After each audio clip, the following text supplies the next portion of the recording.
বহু সপ্তাহ পর আবারও সরাসরি অভিযানে অংশ নিতে পারে ইসরায়েলি বাহিনী। মধ্যপ্রাচ্যে কি আবারও যুদ্ধের আগুন জ্বলতে যাচ্ছে? ইরানের জ্বালানি স্থাপনায় বড় ধরনের হামলার প্রস্তুতি নিচ্ছে যুক্তরাষ্ট্র, আর সেই অভিযানে যোগ দিতে পারে ইসরায়েলও।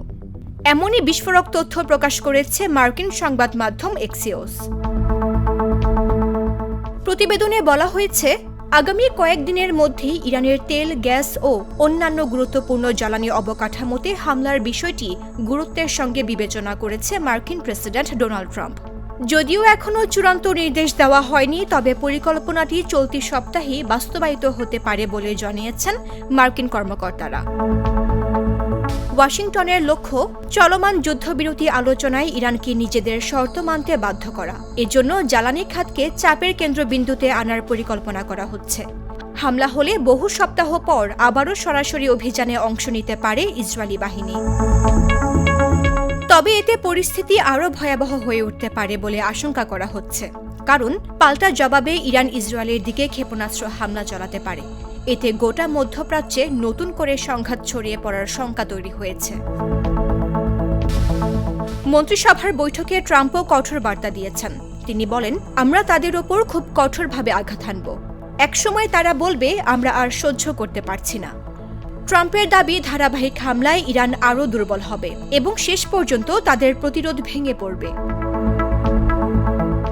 হোয়াইট হাউসের প্রেস সেক্রেটারি ক্যারোলিন লেভিট জানিয়েছেন, ট্রাম্পের অবস্থান স্পষ্ট। তার প্রেসিডেন্সির সময় ইরান কখনোই পারমাণবিক অস্ত্র অর্জন করতে পারবে না।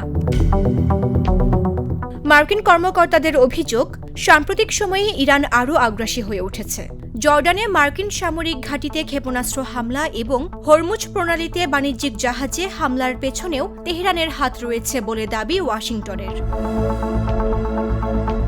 তবে এসব অভিযোগ পুরোপুরি অস্বীকার না করলেও কড়া হুঁশিয়ারি দিয়েছে ইরান। আইআরজিসি ঘনিষ্ঠ তাসনিম নিউজের বরাতে এক জ্যেষ্ঠ নিরাপত্তা কর্মকর্তা বলেছেন, ইরানের অবকাঠামোতে হামলা হলে সেটি হবে উন্মাদনার শামিল। তার দাবি, ইসরায়েলের গুরুত্বপূর্ণ অবকাঠামো এবং মধ্যপ্রাচ্যে যুক্তরাষ্ট্রের জ্বালানি স্থাপনাগুলো লক্ষ্য করে পাল্টা হামলার পূর্ণ প্রস্তুতি রয়েছে তেহরানের।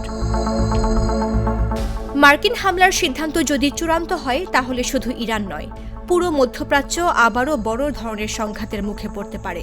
এখন নজর ওয়াশিংটনের পরবর্তী সিদ্ধান্ত এবং তেহরানের প্রতিক্রিয়ার দিকে। মামদুহা রাইসা, জাগো নিউজ।